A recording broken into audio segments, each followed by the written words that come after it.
Road ஷோக்களுக்கான வரைவு வழிகாட்டு விதிகளை நீதிமன்றத்தில் தாக்கல் செய்திருக்கிறது தமிழக அரசு. முக்கிய செய்தியாக பார்த்துக் கொண்டிருக்கிறோம்.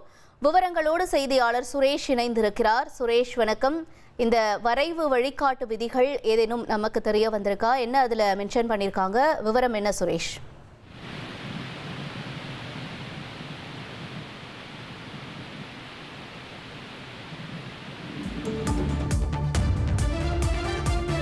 அரசியல் கட்சிகள் ரோட் ஷோக்கள் நடத்துவதற்கு வரைவு வழிகாட்டு விதிகளை நீதிமன்றத்தில் தாக்கல் செய்திருக்கிறது தமிழக அரசு.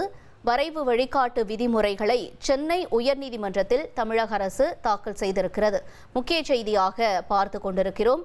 கரூர் சம்பவம் எதிரொலியாக இந்த ரோட் ஷோக்களுக்கு சில வரைவு வழிகாட்டு விதிகளை வகுக்க வேண்டும் என்ற கோரிக்கைகள் எழுந்திருந்த நிலையில் தற்பொழுது அதற்கான வழிகாட்டு விதிகள் நீதிமன்றத்தில் தமிழக அரசால் தாக்கல் செய்யப்பட்டிருக்கிறது.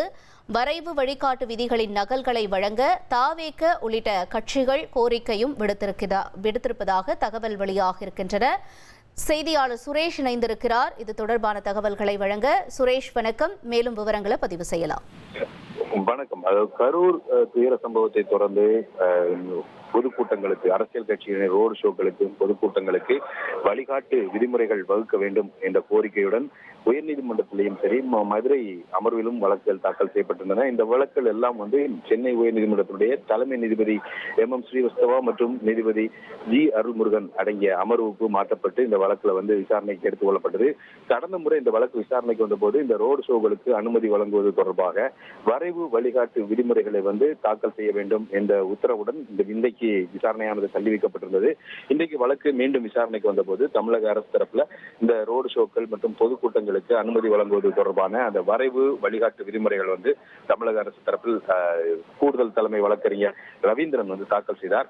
அப்போது அவர் 23 கட்சிகளிடம் கலந்தாலோசித்து இந்த வழிகாட்டு விதிமுறைகள் தயாரிக்கப்பட்டிருக்கிறது. இது மட்டுமல்லாமல் இந்த வழிகாட்டு விதிமுறைகளை பொறுத்த வரைக்கும் 40க்கும் மேற்பட்ட பதிவு செய்யப்பட்ட கட்சிகளுடைய கருத்துக்களையும் கேட்டு இந்த வழிகாட்டு விதிமுறைகள் வகுக்கப்பட்டிருக்கின்றன.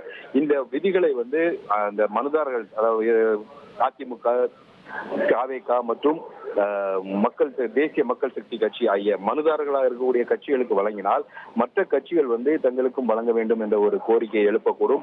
அப்படியே அந்த கட்சிகளுக்கு இந்த நகல்கள் வழங்கப்படும் பட்சத்தில் அவர்கள் இந்த விதிகளை ஒவ்வொன்றையும் எதிர்த்து அதற்கு அவர்கள் எதிர்ப்பு தெரிவிக்கக்கூடும். மொத்தத்தில் இது ஒரு நெவர் எண்டிங் ப்ராசஸ், முற்றுப்பெறாத ஒரு நடவடிக்கையாக இது அமையக்கூடும் என்பதனால இதை மனுதாரர்களுக்கு வழங்க இயலாது. நீதிமன்றம் என்ன முடிவெடுக்கும்